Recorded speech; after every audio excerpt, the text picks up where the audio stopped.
Okay, we're live. This week in Artificially Informed, public resistance to AI expansion is becoming a real operational issue for companies. The compute shortage that, no surprise, no one might be quietly rescuing some traditional software stocks that have been really pummeled this year, with vibe coding being on the rise. And the White House had a big memo on China as they play tug of war on the international stage with AI and innovation. All this and more in this week's edition of Artificially Informed.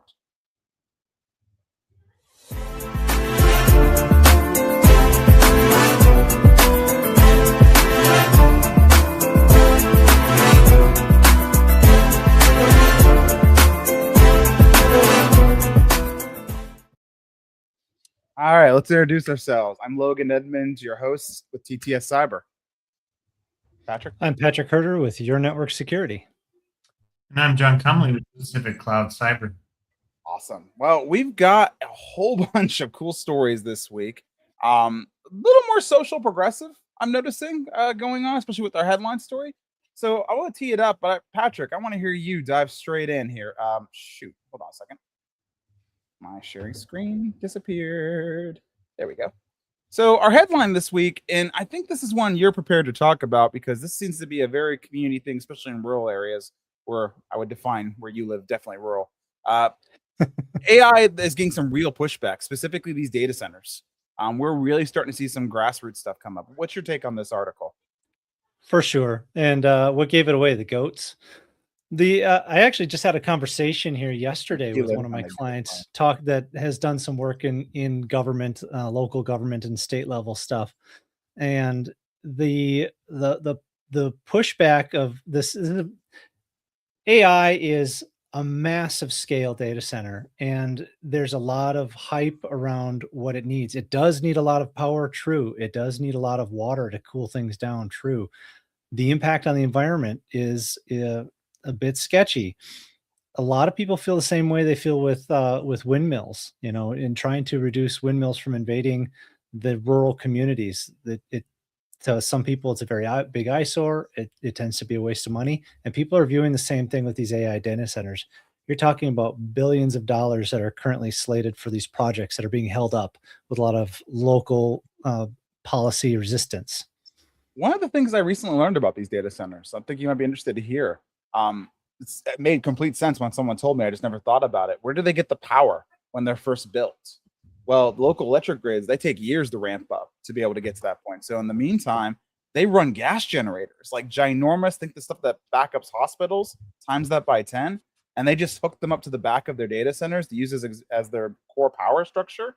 And all that, burning gasoline, we know what that does with smog. That's a well-established thing. That's just one example I heard of when I asked someone to kind of itemize, what's the big deal? That was one of the top ones. I was like, oh, that makes sense. Yeah, and people are really getting scared about it. You've seen a lot of articles about Sam Altman's house being attacked. There was an Indiana politician's home was shot 13 times with a note saying no data centers. Some people are really taking this to the next level. And I also saw that Maine, I think that was Maine this week, passed a law, basically said it's like a moratorium, I believe, on all new data center build outs, like the whole state now. So we're going to see where this goes. But always love to hear from the goat farmer, and specifically with this kind of stuff. Our top inside the stack, we're going to talk this week about a big and rising problem. John, you and I have had multiple conversations on this week, which is there is a rise of what I call shadow IT 2.0. It's shadow AI. As we start doing huge productivity gains, and we've been working this week on AI productivity gains, it becomes really easy to understand how AI sprawl becomes a real problem. If you don't have a way to govern your AI usage to make sure that you can track what's being deployed in your environment, what's being vibe coded, what new AI apps are being installed, what data is accessible, it's really easy to see how this can spiral out of control. And I think we have an article later in the section you're going to talk about more in detail, an example of that. So one of the things that instead of slowing teams down with heavy controls, you want to have a low friction audit style approach to just keeping track and workflow mapping your entire environment as best as possible. What AI are you using? Where does it touch? How is the control access with it?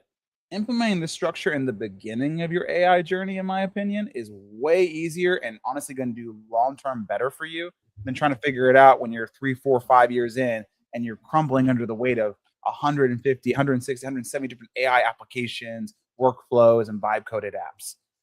It's very logical. So what we're recommending today, and you can go ahead and hit us up in the comments below, is if you're interested in chatting about how to even go about building out an AI governance program. And we're not talking about strict policies and regulation and paperwork. We're talking about a simple, easy to understand methodology to map your environment as you begin to explore and build out AI so that you can control it and make sure it doesn't control you. Our next article, I don't think this is the one I was referring to in this thing, but it's still an interesting one, is security. John, this one, AI calls that drain your account. How do you feel about scammers and robocallers? Well, I'm certainly not a fan. When you buy a house, they seem to just multiply. So it's been a real, it's made me want to get more AI to stop all of that. You don't want to take out a low loan for $30,000 today? No, I don't need to. Yeah, it's kind of an issue. I think that, as a lot of us are looking at ways to filter some of that out, there's a lot of, ads coming out, AI generated people that are basically, keep on calling, like robocallers, trying to get a directive. With so much of that, we're kind of wanting to filter that out. And there's some real risks. Yeah. People that don't understand that this stuff is possible. I've noticed specifically from my perspective. Now, I just don't answer my phone anymore, hardly at all. If I don't recognize the phone number, I think that's the only way you can go. But what I have seen, what I have heard is that the human pattern recognition, both of how the cadence is broadcast and also how it's received, right? Like real time back and forth. The last couple of years has gotten a lot better. I remember when AI robocalling first was a thing a few years ago. And as long as you were a little street savvy, it was pretty easy to pick up this is an AI agent. I've heard some AI agents lately that it'd be really difficult even for a seasoned practitioner to pick up in the initial 30 seconds of the call, right? Like, yeah, they're getting good. Yeah, sure. I mean, as you see, everything keeps improving, and there's some of that's good. Some of that, as we can see, is used nefariously. So we're gonna go. Oh, go ahead. I think with this one though, there really is like the scary part is you can just go and basically buy this software, and just as a hacker, really easily just kind of have your intent and then just push forward an attack. So they're making it easier and easier, just like we saw, in the past for other type of breaches or ransomware as a service. Now, this almost robocaller as a service scam to get sensitive information is just becoming more and more possible and easy. It's cheap and easy, and it's opening up economies of scale for sure that never previously exists. Most cyber attackers don't have the most diligent work ethic. So the easier something becomes, the more of a problem it becomes. This feels, on the legit side of things, setting up an AI voice agent, like through a CRM or something like that. Like I've done that. It takes like 5 minutes. It's great. It's 10 clicks and you're done, right? Like it really is that easy. Kind of makes sense why it would be true on the opposite side of the attacker equation. Yeah. Well, speaking of this, there is something that might be a mitigating factor in all this problem. So AI needs one thing in order to really be successful: compute. It needs computer resources and hardware to run all this stuff. And it turns out, as we talked about before, we're not building data centers fast enough to support that. And so what we're seeing is there is a growing shortage of AI compute power with the big providers. Anthropic, OpenAI, Gemini, they're all kind of struggling with this right now. And it's forcing them to do some, unique workarounds to be able to meet the customers' demands on compute. It's not a matter of money. It's not a matter of manpower. It's just a matter of these data centers. First off, compute doesn't scale evenly. For the audience who isn't aware of that, compute is not like an even scaler where the more AI usage we have, it scales in parallel with that. No, it actually has a very disproportionate scale level based on usage. The other thing is I live in an area where I think 4 data centers have been built in the last 5 years, and each one of them were a 3 to 4 year project. It's not quick. Even when you get approval and nobody's, shooting at you. Sorry, Patrick. Choice, like even though I was shooting at you to build these things. So I've noticed when John and Logan are not when they're on vacation, my chats run a little faster.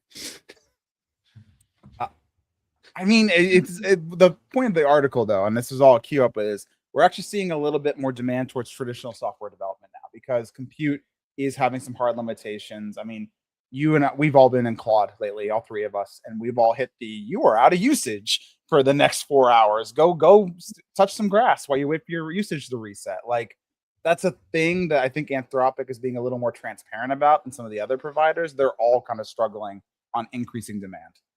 I spent some time talking with someone over this weekend about that works in the energy department, and ultimately they are discussing that's one of the biggest issues with this. It takes time to get the infrastructure in to power one of these data centers, and the money is just unlimited on what they're willing to do. Just they say get it done, but it takes time, regulation, all of this. I think a big piece of this is just getting the energy, and they don't necessarily have enough available, or and they want to be online all the time, 100% of the time. So there's real constraints on the grid as this is being built out. And I would say too, the industrials, right? Like you don't get the kind of organizational manpower to build these things, not to mention the manufacturing. We've talked the last 5 years about, what do these things run on? Chips, GPUs, computer hardware. We've talked for over half a decade of how fragile our supply chain is, how choke point it is on a couple providers, and how setting up a new data center, I mean, that's been beat out the wazoo, right? Like setting up a new, not data center, sorry, chip manufacturer to get the hardware even in. Like that again is physically impossible to do in less than 3 years. And there's similar constraints around building these data centers. You can have a blank check. Physics and man hours and all other stuff are still a real problem that you can't necessarily circumvent. Yeah, my take on this one is I always thought the SaaS apocalypse was a little overblown. I think one of the things that happened, so a lot of people came out and started heralding, hey, death of software as a service, right? Everyone's going to vibe code everything. And I laughed at that, right? I laughed at that because that's just not true. Like economies of scale don't work that way. You're not going to see Salesforce want to vibe code its entire organization. That's never going to happen. But what kind of did happen, I think, is a lot of the pricing power on SaaS. It started to evaporate. So we see if you pay attention to the financial markets, Salesforce, I mentioned them already famously. They have 90% margins. For our audience who aren't aware of that, that means if you take 100% of their price, 10% is their cost of actually doing business, 90% is profit. A lot of those ridiculous numbers are starting to be pressured by the AI revolution. Software development is still going to be here and still going to be a thing for the foreseeable future. It doesn't make sense otherwise. Yeah. But we'll see. Time will tell. I would like to. Oh, go ahead. I would like to add one more thing that I think a lot of people may not realize and think about is back in the 1970s, there was a big push for AI back then, a lot of hype for what AI could do. And there was a lot of investment that went into it as well. But obviously, technology was nowhere near where it is today, and it fell flat on its face, and that bubble burst early. We're just a lot further down the road, and the hype had a lot more time to really build. So some of those promises with the SaaS apocalypse, as you were saying, Logan, got a little bit further along in its traction. So it's still yet to be seen. Does it fall flat on its face? Do we go through another AI winter again? Or does something happen that we keep pushing on and things do happen? I mean, I think the honest truth is it really just comes down to the things we're talking about, right? Can the resources that we need to sustain this pace be generated quick enough to sustain it? It's not a money problem. It's not an investment problem. It is can we actually make the current iteration of how AI is envisioned possible? And the answer is, I don't know. Like I can see arguments on both sides totally playing out 100%. I think that there are people involved in this. There are many factors. We'll need to see it. I'm not a betting man, but this is one of those things I don't see a clear path forward. It can go either way, in my opinion. Speaking of going either way, there is a fierce race on who's going to be king of AI. And we had a pretty major development this week on that. Patrick, I'm not trying to make you cast as the crazy goat farmer that is anti-government, but that's how the dice were rolled this week. So I'm going to ask you, what's your take on this article? AI theft claim escalates. U.S. and China are in a beef again on things. Yeah, well, and this is really hard to put your finger on. So just yesterday, the White House OSTP dropped a memo saying that this isn't just AI intellectual property theft. It is actually a national security emergency, not just a trade dispute. So you have all this horsepower and all the resources of America going into AI data centers and the development of the frontier. We're on the frontier of all this development. And then it's available to the public generally. So some very creative people, we'll say China, DeepSeek being the elephant in the room. I'll just say that China. name out there. Yeah. They just kind of take that and they're able to train for a lot lower cost. And they caught up very, very quickly to the United States, essentially by stealing all of the work that was done right out there in the open, and they've continued to develop it. So even when you're trying to keep those trade secrets in check, it's not hard for them to keep just one step behind, and that's just one step. It doesn't take long to overtake, just the right innovation. And what does that mean? What is the impact going to mean geopolitically? This is a hard one because there's two main components. You've touched on both of them, which is the hardware section of this, right? Like, and that seems to be U.S. most major leverage is we're going to keep NVIDIA and all these cutting edge compute abilities out of China so they can't catch up to us even with the knowledge they theft. And to be fair to the United States, that is true. I think China has allegedly been accused for the last 40 years of widespread corporate espionage and stealing intellectual property to bring its own modernization closer than ever. Like, it's not like this is coming out of a vacuum, to be 100% fair. I don't know if it's going to work, though. That's the biggest thing. Like, what I've seen so far from my perspective, I mean, if you've been reading the stories, China's still chugging along with AI. They're still getting their chips. They're still making developments. It seems to be this tit for tat and this embargo style. We're going to take away your ability to have hardware isn't really. I mean, it's hard from the. I know I'm not the most sophisticated person in the world on this topic, but from my dummy perspective, it seems to not really be slowing things down in a meaningful way. Yeah, I would agree. To me, it feels like it's a step and a half behind at best. John, what's your take on this one? Well, I think that ultimately that we all have to just continue to develop the AI, and we can't really wait. And there's it's almost like a war between these two countries in technological advancements. I feel the big piece that is yet to be decided is do people stop? And I don't think they are. And there hasn't been like an ethics kind of convention about how far they're going to go or what should happen here. And so we're just kind of competing between these two countries. We've definitely, I think, universally have accepted, or at least as a worldwide sentiment, that innovation needs to be placed over priority over ethical and more of the foresight, the long-term implications, right? Like, it's a race to a future that we're not quite sure what looks like, right? And I hear the people, and I think there's valid arguments. You hear like the Elizabeth Warren, the Bernie Sanders, the Alexandria Ocasio-Cortez said, we just need to pause all this development for 6 months till we can figure out what the heck we're doing. And from an ethical standpoint, I'm like, yeah, that kind of makes sense. But then you see stuff like this and you're going, well, they're not slowing down.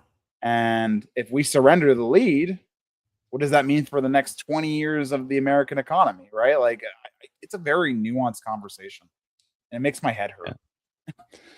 I actually had a client, the same client I was talking about earlier, and this will segue right into the next story for you too. Is as we go into this through this race, and what is inevitable, and you're starting to see this happen, the consolidation of power as some of the big AI players start to financially struggle with investments, aren't turning a profit. It's going to consolidate. That's going to mean more power concentrated into smaller and smaller places. What can we do as that sort of future starts to reveal itself? And one of the solutions, I was actually pretty impressed by this individual that I was talking to, talked about the personal AI, like bringing it even if it's not as powerful as the latest, kind of like China's DeepSeek, but there are AI models you can bring and run privately in your own organization. And there's a lot of benefit to that. We put out an awesome blog post, and if those of you watching our live stream, go check out our website. I think it was like a month ago under our blog section about SLMs, about small language models, and specifically their viable use case more and more as this AI race goes under. And honestly, they're going to be our hedge, in my opinion, if the AI eats itself. Like we're talking about the data centers and the infrastructure build out and stuff like that, right? Like if this whole thing collapses on itself because it can't keep up with the physical constraints, it doesn't mean the technology is moot. It doesn't mean it's not going to change the world, but it might become a little more decentralized. That is a possible future where we see a lot more organizations running private SLMs. I see that as a very viable possible future and how things are playing out right now. I think it's going to be essential for really certain markets because of the privacy. I got a chance to look at some AI startups this week and talk to them, and it's one of the things that's really being developed and kind of underserved is what actually is something that you could use in enterprise that it actually keeps your stuff private but contains the same power that many of us are using. Yeah, I mean, we're already seeing it. I mean, it's not like it's a theoretical. I mean, I know power companies in my area that have bought large licensing from the big AI companies to run their own hardware because of this exact constraints, because they're nationally security targets, and they know they need to have the only way they're going to control what the AI funnels through and where the data goes is they physically own the hardware the data flows on, and they can segment it off from the rest of the world. Like that's not a theoretical. That's already happening, 100%. Well, speaking of controlling where the data flows, great segue there, Patrick. This caught my eye, and I put another technology when a lot of people would argue it should have been a security story. I disagree because of the story in hand. So Lovable, John, what was your take on this whole story with Lovable? Can you kind of explain A, what happened in broad strokes, and then B, kind of what your thoughts were on it? Well, ultimately people are creating these apps in this Lovable environment here, and what that's happening is, as they are trying to be a little bit more productive and push for productivity first, there's some vulnerabilities that are made, and it seems like that's kind of what happens with AI. At first, you're like, what can it do? So I'm going to let it have access to everything and do everything. Then you refine it. Well, maybe during that time where that productivity, you're in that God mode, I guess, in a way, that leaves a lot of vulnerabilities for, ultimately someone to exploit during that time. I mean, people are not really thinking security first when it comes to AI. They're just like, what can it do? And as you can just talk to it or just type to it. Anyone can start doing that. There is all sorts of engineering like tasks that are happening from the standard person that doesn't understand. I was thinking, I'm partaking in light vibe coding right now, and I'm doing stuff, and I was thinking this exact story right here. So a couple of factors here. First off, you're absolutely right about the security side, because it's really easy to neglect, and people like to take the path of least resistance, and vibe coding is so easy compared to the traditional style of actual software development. And I'm thinking, I vibe coded an app a few weeks ago. It was an application meant to hook up various data sources to Claude to be able to ingest and actually do things properly. And then all of a sudden I realized, hey, how is it authenticating? Right? Like, in back of my mind as I'm talking, how's it authenticating? How does it actually know that I'm trusted? And I realized it wasn't. The whole thing was open to the internet. So I sat there for an hour to secure it down and put some security on it. Right? And like, if I hadn't had that thought, it would have been so easy just to set up the app and say, cool, it works, moving on. Right? And there's a lot of people that thought hasn't popped in their head, and they've built some really cool stuff. On top of that, what happened to Lovable was, like I argued before, I don't even consider this a security event. Lovable made a bunch of projects that were intended to be private, public. You could download them, you could go through them, peruse them, and these are people who are building their quote unquote billion-dollar company ideas, right? And they're in theory, and now their intellectual properties, free game. And I literally put out a post on LinkedIn. I'm like, of the amount of people who read this and thought, I probably should rotate some security keys. I wonder how many hundreds of thousands of people that was. Like, seriously. Like, oh, hey, remember that security key? You thought, it's fine. It's in the prompt. No one's going to see it. It's just my prompt. If you made it before November of 2025, that might not be the case anymore. I I like it. I love vibe coding, but I do have real security concerns, and I have just maintenance concerns. You start seeing these things go en masse. Who maintains them? Who updates them? Who actually makes sure the infrastructure stays stable and reliable? I mean, I went on Reddit last night, and that's always a mistake.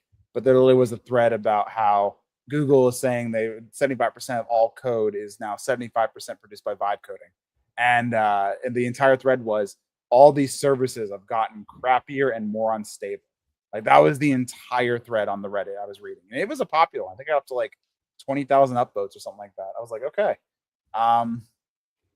There's some real questions, I guess is what I'm getting at here, that I have about the sustainability of this future of vibe coded apps. Patrick, what do you think?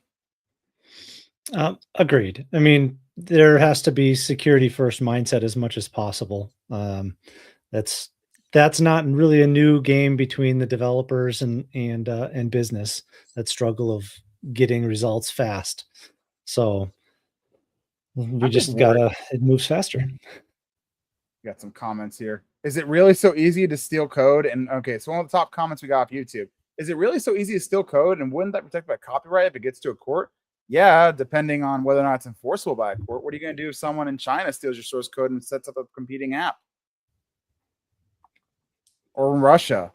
Also, how do you prove that you have to prove if you go to court? Like one of the things that I unfortunately have been involved in, you guys know this, is intellectual property spats. And you have to show evidence in court. Like definitively, this wasn't just someone who came up with a similar idea to you. You have to show how they stole it from you and prove it. Like the burden of proof is on you in civil cases. Especially when we're talking about at scale. That is, you're just not going to see a large, you're not going to see a swell of upsell people going to court and suing over this. It's going to be a lot of things that just are lost, and you've lost the value of it. And then the security stuff doesn't even touch that. Go ahead, John. I think if you're having AI generate the code as well that you're using, and you're worried about that being stolen, if someone steals that code and it's AI generated, it's really hard to like bring that back. What's your special watermark basically on your code if you're having AI do it? And they could take that code and they could wash it clean of whatever you might have and make it theirs, but keep the core concept. They can vibe code the vibe code enough just to make it look like it's not your vibe code. Like that is 100% true. You only need to change it 10%. AI generated. I mean, there's like, what are you going to do at that point? Even with the copyright. I mean, and here's my concern. I was looking at this too. My fear is we have a trend as a history in software development, whereas we get really excited about the productivity gains, we get smacked in the face hard with security issues, and then we take security in there. Seriously, right? Like that seems to be the trend every single time we have major innovation and technology when it comes to cybersecurity. I really hope we can actually take security focus first and before we get slapped in the face as an industry and as an economy, but I'm not hopeful. We got another question here. So can people steal what we do in Claude is the essence of the question. My assumption is yes. I mean, you never want to put your faith. You never want to put your faith in any one company's ability to keep your stuff secure. So you really gotta, that comes from within your own organization, your own philosophy on what defines secure. Even though it hasn't been done yet in any circumstance, it doesn't mean it can't happen tomorrow. See, okay. I disagree with that only because it has been done, and we've seen ample evidence of how large language models work, right? Like all the data is being fed back to the main manufacturer of the large language model, right? Like OpenAI ingests and trains on the data that you feed it. And we've seen evidence over years now where with the right kind of prompting techniques, you can get OpenAI, Claude, all these engines to regurgitate stuff that absolutely should never have shared, right? That you were quote unquote in a private session. Is it as easy and scalable as we're talking about lovable? No. Like it's definitely a little more of an odd case thing, but I don't think there is an inherent way to make your Claude or your OpenAI or your Gemini 100% secure other than what we were talking before, right? Like build your own physical hardware and model, run it on an isolated network where it can't connect to the internet. And that's your segue, right? Like that's the only way I see it being 100%. No one can get into this. John, what do you think? You have to be careful about what things you integrate. You need to be very careful about any skills that you put in, and especially with Claude. So you really need to, as Claude is something that really makes it easy to connect to many other different systems, and many of them being secure systems.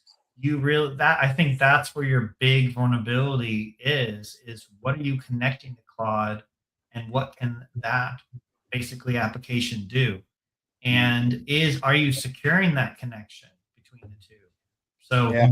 there's a lot of elements in that have to be considered.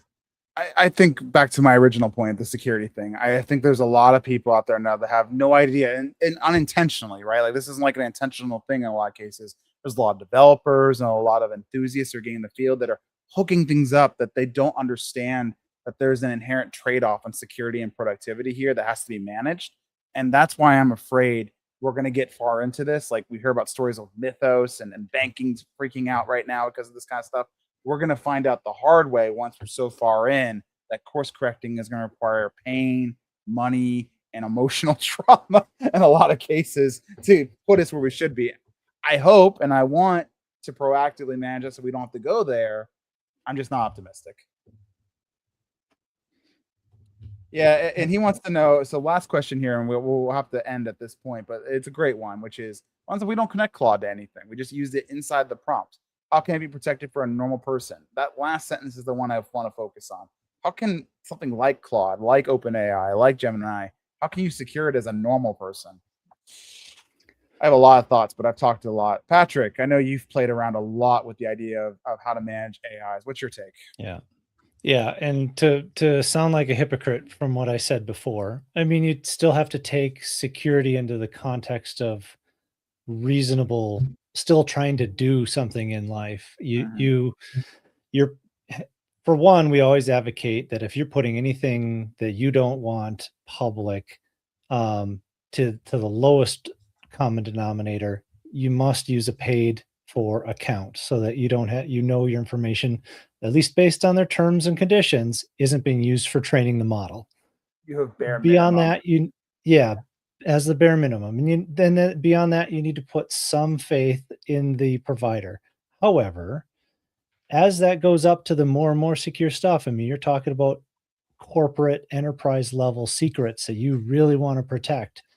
Then you really have to have that discussion. Do we bring that into a private SLM like you were talking about earlier? That's when you start to think about what's the cost benefit.